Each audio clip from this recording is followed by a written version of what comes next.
22 minutes after 11, thank you for staying with us. Let's take you back to our top story. The DA has named uMngeni Mayor Chris Pappas as its KwaZulu-Natal Premier candidate for the 2024 elections. Let's get some analysis now and reaction from political analyst Dirk Kotze, who joins me now. Thank you so much for your time. Dirk, a surprise or an obvious choice here for the DA? Good morning. Good morning. On the one hand, it is a surprise because he's not the provincial leader of the DA in KwaZulu-Natal.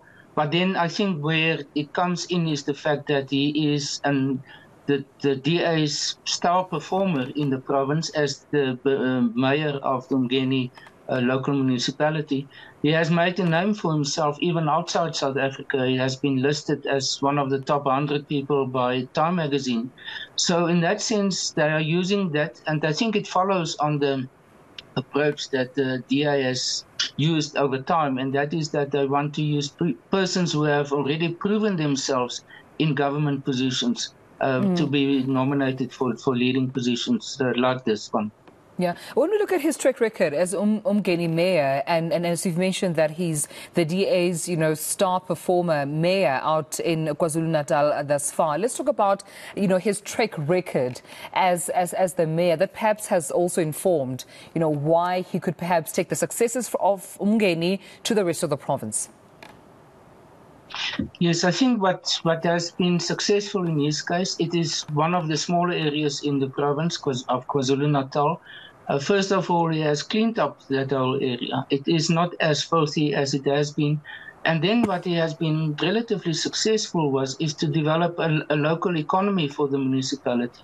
That is one of the stated objectives by the government, also the national government or the ANC's government, is that municipalities must become much more involved in local development, and that they should not rely on either the national or the provincial governments for that.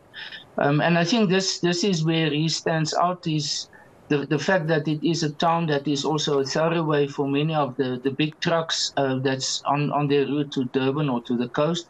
That is regarded as, and the fact that he turned it around into something which is not degraded anymore, but that it uses it for its local development purposes. So in that sense, I think he presented an optimistic view about local government in general in the province, and specifically in the smaller areas, the smaller towns, and not only that of the main centers or the metros.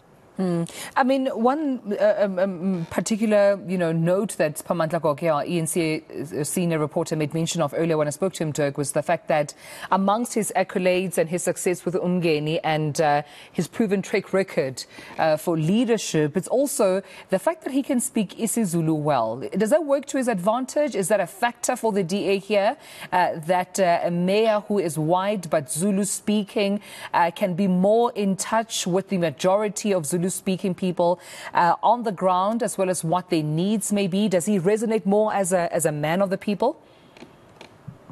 I would say it's an absolute requirement for persons in KwaZulu-Natal who are in political leadership positions, that they must be fluent in isiZulu. We've seen the advantage of that, for example, with Ethel Trollop in the Eastern Cape, who is very fluent in isiXhosa. And even with Helen Zille, the fact that she has a working sort of knowledge of isiXhosa also, it certainly works in their favor. And that makes them just much more approachable. Their communication is much better understood. And therefore, I think this will definitely count in his favor also. Dirk, he made mention about next year being the last chance for South Africans to turn things around politically by voting for the DA. I think, one of his campaign, traits, at least this morning when he was announced that he's the KZN Premier candidate, was 1 + 1 = win.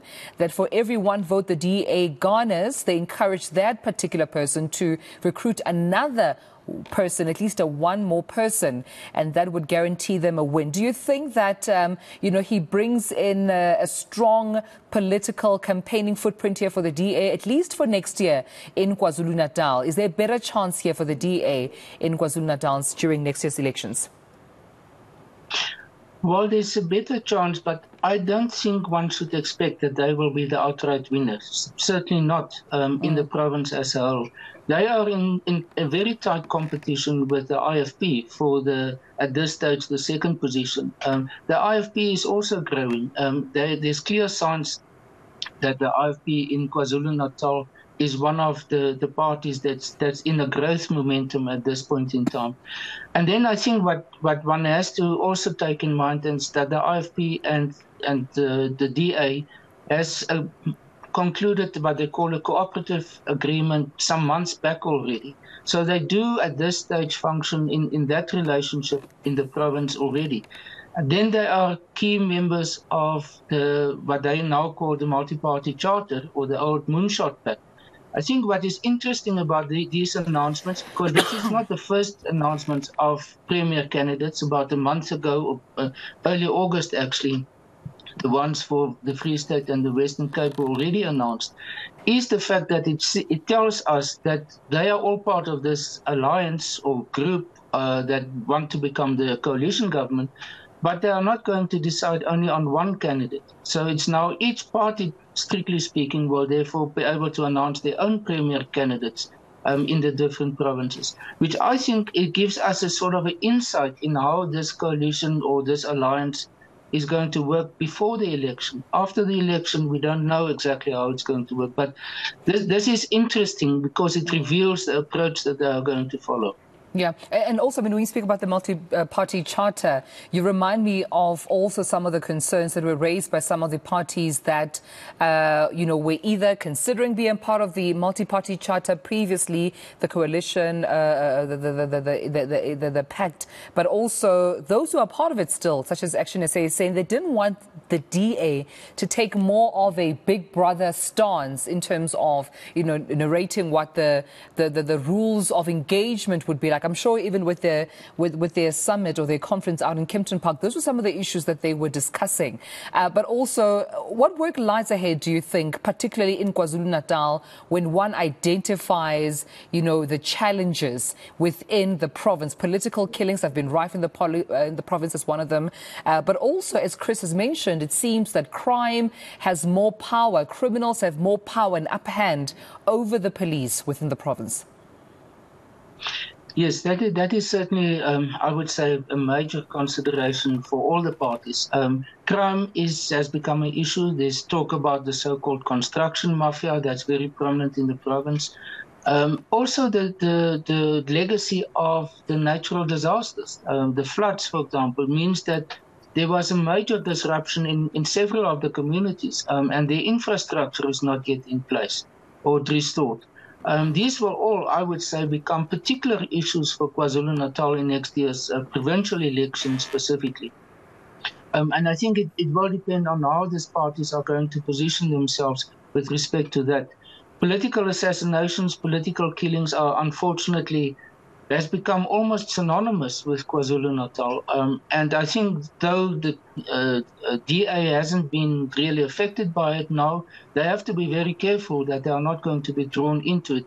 The more prominent they become in the province, the more they also become exposed to that.